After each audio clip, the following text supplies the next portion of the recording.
Kumusta nga ba ang nagdaang piyesta dito sa ating mahal na bayan ng Naik? Ayan, maagang-maaga pa lang yan. Galing na ako niyan sa 13 dahil meron ako rong trinabaho.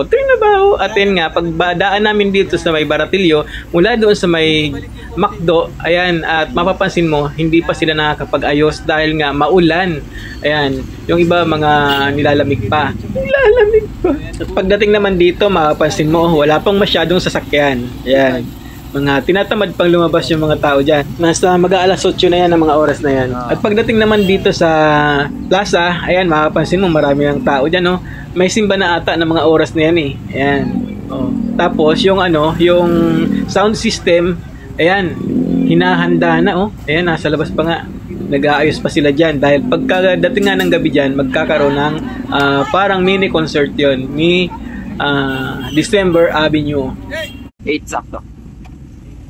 Ayan, eto, bukas pa rin, no? Bukas pa rin, alas 8. Alas 8 na ng umaga, pero open pa, wala pa kasi traffic. Mamaya pa yan, mga patanghali. Patanghali, sasarado na rito. Happy Fiesta, parang isa pa.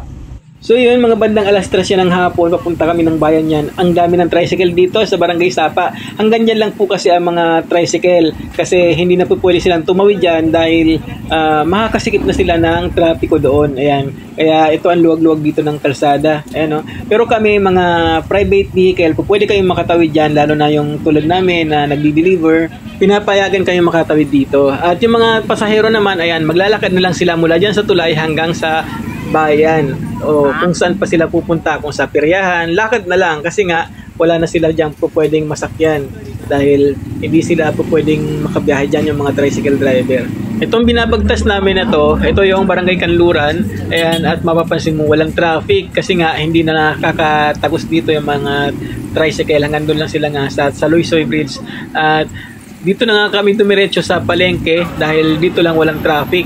At pagdating naman dito sa may ano bang tawag dito, ano bang landmark dito, ayan, no, traffic na rito at napakaraming tao dito sa may Ibayo Silangan to, sa may Senyor Pedro, sa may 7-Eleven, yan, no, yan, napakaraming tao na talaga. O salusalubong ng mga sasakyan dyan, kanya-kanyang diskarte sila kung paano sila makakalusot, makakatawid. Meron din namang mga traffic enforcer. Actually, nakita ko dyan si Ate Gina. Shout out kay Ate Gina. Pero talagang hindi kayang kontrolin talaga yung tao. Yung sasakyan, ang dami. Tara at pasukin naman natin ang Baratillo. Ayan, dito sa Baratillo halo may pagkain din. Ayan, no? Oh, nakakatakam naman ang itsura. At meron din ditong inumin. O, di ba? Habang nagbabaratilyo ka, pwede kang kumain. Ayan, no? Oh, at napakadami talagang tao. Yan, grabe yan. Oh, halos magkabanggaan na nga kayo dyan. Sino ba nakapamili dyan kahapon? Ayan, napakaraming tao. Sana naman ay walang nadukutan dyan para masaya ang lahat. Ayan, diba, oh? Napakaraming tao, napakaraming kasi mga paninda na mura din naman kung tutuusin. Ayan. Ayan, nakipagsiksika na nga ako dyan para may pakita ko nga sa inyo ang kalagayan. At meron din pala rito mga kakanin, no? O yun, galing pa raw ng Laguna yan. Yung mga paninda nilang kakanin. So, ayan. Yung 7-Eleven dyan sa tapat, hindi ko na nga makita kung saan ang papasok. So, yun, hinanap ko na lang din para, ayan, pagdating ko rito sa may tapat ng 7-Eleven, meron dito mga kabataan na nag-uumpukan at pinag-iisipan nila yung larong chess, ayan, no? Kasi meron dito naka-set up na kailangan mo yung ma-check.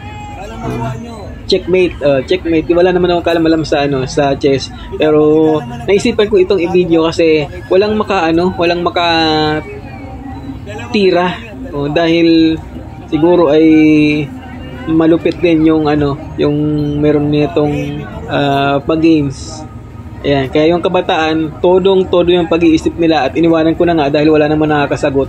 At paglabas mo nga ng Baratillo, eto, bubungad naman sa'yo ang food bazaar. Ayan, no? Ayan, yung food bazaar na yan, abot pa ho yan hanggang January 5. Yun naman pong Baratillo, wala na po yan ngayon. Habang pinapanood niyo po ito, wala na yan dahil hanggang hating gabi lang po yan ng December 8. Ayan, napakaraming tao talaga. Kaya sana ay meron kayo diyang napamili. Dahil ngayon nga na pinapanood nyo ito, December 9, wala na po yan. At eto, napa-video nga ako rito dahil ang laki-laki ng ano. Iniihaw na po ito, nakakatakam. Oh, di ba? Ihaw-ihaw yan. At yun, pauwi na nga ako dyan. Naglalakad lang dahil yung service namin ay doon lang nag-aantay sa may Ultra Mega.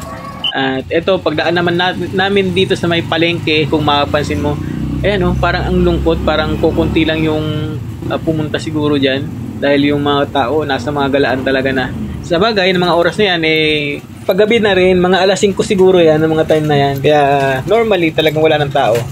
Yun naman pala eh. So, yan, di ba? Dito na nga kami dumaan sa palengke dahil dito lang talaga yung maluwag. Yung pagpapunta namin, dito rin kami dumaan. Ang luwag din, mga bandang alas 3 yun, at talagang kukunti rin yung tao. At pag-ahon nga namin dyan ng tulay, yan, dito na kami pinadaan sa Gomez Street. Hindi kami pwedeng makatawid sa Zamora dahil one way na yon. Dito kami pinakanan sa Gomez Street or kakaliwa ka doon at ahon ka doon sa may long term ni Attorney Mendoza. Ayan. Pero dito ko na lang pinili sa may Gomez Street at tagos ng Balonpare. Ayan. At dire-diretso na kami niyan papuntang Town Plaza at traffic na nga pagdating dito. Yan o, ang daming tao sa may side kaya dito ka na sa gitna talaga dadaan. Oh, yan. Anyway, one way lang naman yan. At eto, ang dami ng tao. Yan. Maaga pa lang yan, mga alas 5 pa lang siguro yan, pero medyo madilim na at alam naman natin madali talagang dumilim pag December na. So yan. Kaya dito na kami dumaan sa may Roses Mall. Yan, at traffic din. Oh, tiyaga-tiyaga lang, mga kauwi rin. So yan, kaunti pa ang tao niyan, mas lalo na sa gabi. At dito, naghanap na ako rito ng mga shortcut at muntik pa ako kaming abutan ng ng posisyon. Kaya pagdating naman dito sa tulay ng sa Loisoy Bridge, ayan. Oh, pupunti pa mga tao dito na naglalakad. Lakad lang kasi papunta dito sa mga paradahan ng tricycle dahil hindi sila pa pwedeng makatawid doon. So yun lamang po ang kaganapan sa nagdaang piyesta ng Barangay Sapa at Naik. Paumanhin po kung kulang-kulang yung video ko, hindi ko na videohan yung prosesyon. At isa pa, hindi na nga po ako nakapunta ng mini concert ng December Avenue kasi napagod na ako dyan at marami pa akong tatrabahuhin kaya hindi ko na yun na cover pa. Ayan. At dito na lang po ang ating video. Maraming salamat po sa inyong panonood. Ito po si Santi na nagsasabing kung gusto mong updated ka, follow ka na. Maraming salamat. God bless po sa inyong lahat.